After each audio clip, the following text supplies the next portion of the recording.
Ever since live webcam feeds became popular, I've been a fan of them. It's strangely relaxing to watch. I'm not talking about streamers on Twitch or other pages like that. I'm talking about live feeds of public places.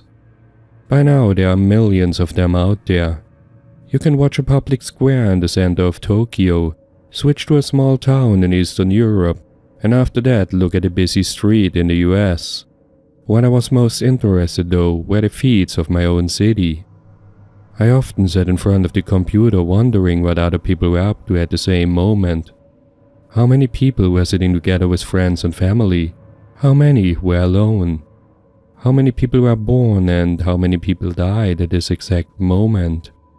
These questions often lingered in the back of my mind. These feeds helped me to satisfy my curiosity, at least to a degree. It wasn't long though before I tired of the normal feeds. In the end it was nothing but watching public places and open spaces. I wanted something different, something more intimate. It was right here on Reddit that I stumbled upon a different type of feed. I didn't know they existed, but there are thousands of hacked webcams and compromised security cameras out there. Nowadays everything is digitized. Most people have a webcam at home. It was satisfying to watch people in secret. You could simply turn into someone else's life and see raw, unfiltered events. I could see the dreadfully boring atmosphere in an open space office, or watch a happy family of 3 playing a board game. All of those were only mildly interesting though. Once I started to dig deeper, however, I eventually stumbled upon things that were a bit stranger.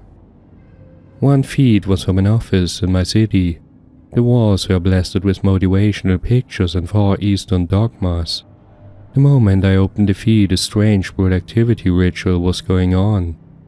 There was no sound, of course, but watching dozens of people move in unison as if in a trance was creepy enough. Another feed showed an old man in a wheelchair. For a while the man was going through a book, but then a young woman entered the room. She was wearing a nursing outfit and brought a bucket into the room with her. She filled it with water and started to wash the old man's body. The weird part began when she undressed as well and started to wash her own naked body in front of the man. There were many other such feats. In one I saw a middle-aged woman hugging a life-size doll that looked exactly like her. Another one showed a family in a perpetual argument, screaming at each other and behaving like rabid animals. What made things even worse was the integrated chat function. If you tuned into one of those compromised feeds, you'd automatically join chat. People in there were going livid, poking fun at and laughing about the miserable lives of others. I'd like to tell you that I was disgusted by it, but to be honest, I was fascinated. The people on screen, the chat, my own emotions, it all came together into a weird, strange mix that made me feel alive. I longed to peek into people's private lives, to see what was below the mask. I searched for feeds that allowed me to satisfy my own voyeuristic tendencies. At first, I'd switched to these feeds randomly. Soon enough, though, I reverted back to my old habit. I started searching for feeds in my city specifically. Most of the feeds I found had specific names. I guess it had to do with the setup. As I went through the list, I saw Security Camera 1A, Lobby 21C, Bedroom, My Home 2, and so on. When I stumbled upon one that consisted of nothing but numbers and letters, my interest was piqued. The preview was nothing but a black screen. I clicked it and was greeted by complete darkness. At first I frowned and thought the camera might be broken. Then I noticed something moving in the dark. I tried my best to figure out what it was, but it was too damn dark to see anything. Was the camera indoors or outdoors? Frustrated, I was about to close off the feed, but then I saw more movement. I cursed and leaned forward, trying to figure out what I was watching. Suddenly a floodlight came on and for a moment I cringed back. When I looked at the screen again, I saw that the broadcast came from a vast hall. No, I realized when I saw the empty shelves that lined the walls. A warehouse. The camera had to be situated in one of the upper corners to allow a view of the whole area. As I watched, I saw people walking around. Was this the security camera of some warehouse? Was I watching a night shift or something? When more people came into view, I realized it couldn't be it. No one would need a dozen people to take care of a warehouse, let alone multiple dozen. As I continued to watch, I saw that there had to be at least 50 people there. Some were dressed in casual clothes, others were wearing more expensive outfits. Had I stumbled upon a private party? Or hell, maybe this was a secret meetup. In my mind, ideas about underground societies and secret cults formed. Then I laughed out loud. This was real life and not Hollywood. It was probably nothing remotely like what I'd imagined. Hell, it might be a startup that had bought this old warehouse and planned to transform it into a makeshift office or something equally dull. Still, I told myself to watch for a bit longer. When I saw people dressed up like security guards, I watched with more interest. They seemed to talk to one of the more costly dressed people, and soon vanished again off camera. Then people looked up to somewhere else that I couldn't see. I cursed. These damned feeds never had any freaking audio. I wanted to hear what was going on, for Christ's sake. What's this shit? Someone typed into the chat next to the camera feed. I always ignored the chat. I really didn't want to interact with anyone. When I checked it out now, I saw that 3 other people were watching the feed with me. Illuminati, someone else answered. Yep, that's precisely why I didn't associate with these people. As they continued to talk about what the Illuminati planned to do at an abandoned warehouse in some random city, I continued to watch the feed. Right now a new figure came into view. He walked between the assembled people who formed a circle around him. The man was holding a microphone and addressed everyone present. Must be a party after all, I thought. Suddenly, there was movement from outside the circle. 2 of the security guards moved towards it, dragging a third man behind them. He was struggling in their grip, trying to get away. Alright, what the hell was I watching? The man was thrown into the middle of the circle. He looked around, visibly agitated, and seemed to yell at the attendees. Many times he tried to break from the circle, but each time the security guard stopped him. As I watched the man's desperate attempt at escape, I almost missed the other figure who walked towards the circle. The moment I noticed him, though, I couldn't look away anymore. This guy was tall, unnaturally tall. He seemed to be at least a head taller than everyone else. The camera was a bit too far away, so at first I thought he was wearing a mask. When he opened his mouth though, I realized that this had to be his real face. There was only the hint of a nose between scar tissue, and his mouth seemed almost lipless. His arms were massive, bulking with muscle, and ended in hands the size of beer paws. What the hell was this guy? People in chat went wild when they saw him. I read the words mutant, super soldier, and even a reference to Resident Evil. I frowned.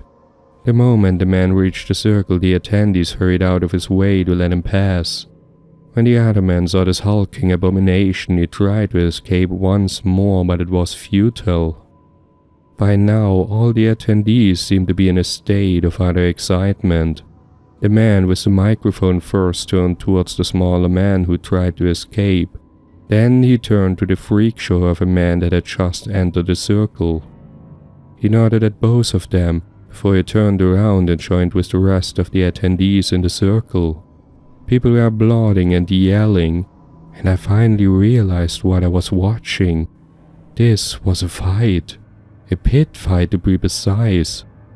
Freak Show, the name I'd given the abomination, stepped forward. With no more than a few steps, he'd crossed the distance between himself and the other man. The man reacted quickly and escaped to the other side of the circle. Whenever he got close to the attendees though, they pushed him forward to the center again. It wasn't long before Freakshow was able to grasp the man and threw him to the ground. The man got back to his feet, but a moment later, Freakshow's giant fist connected with his face.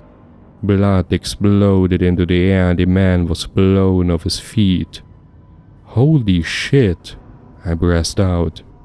The audience exploded into applause again. The man got up once more, but he was staggering. Then he leaned to his right. One of the audience members had handed him something. Only when he charged forward did I see that he was holding a metal rod. Freakshow raised his giant arm to protect his face, but one of the hits still connected. This sent him into a frenzy. A second hit connected as well, but there was no visible reaction. When the third blow came, Freakshow effortlessly caught the metal rod. He ripped it from the other man's hands and kicked him backward. This time he didn't go down, but a swing of the metal rod finished the job. Freakshow went forward and put his foot on the man's chest.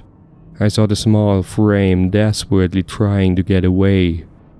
Then Freakshow took the metal rod and rammed it into the guy's face. The feet were silent, yet I could hear the man's painful screams in my mind. Blood and teeth splattered over the floor. Jesus Christ, what the fuck was I watching? I thought it was some sort of fight, but this went way too far. The fight was over now, wasn't it? That guy couldn't possibly fight anymore. It wasn't over yet though. With one hand, Freakshow shoved the metal rod straight into the man's ravaged mouth. Then he raised his other hand high into the air before he brought his fist down on top of the metal rod with full force. For a few moments the body below him was convulsing before it lay still. I sat in front of the camera, stunned. I stared at the screen unblinking. Had I seen what I thought I'd seen? On the feed, the man with the microphone walked back into the center of the circle.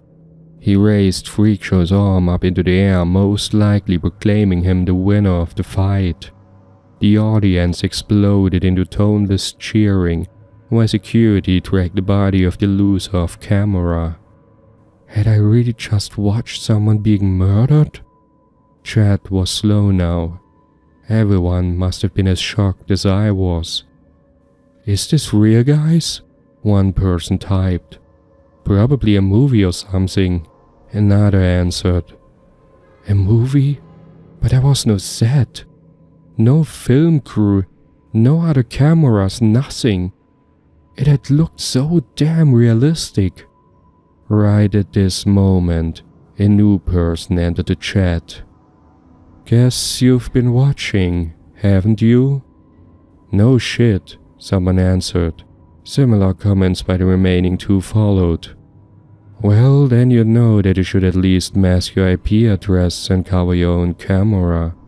Otherwise, it's really easy to figure out where you are." When I read this, I froze. I looked at the webcam on top of my monitor. I stared directly into it, and only now did I notice the tiny green light that showed it had been active all along. In an instant I ripped it off my computer, and moments later I closed the strange camera feed. However, there had been one last message. I'd only seen it for the blink of an eye, yet I'd read it. It was only 2 words that drove me into a state of sheer and utter panic. "Too slow."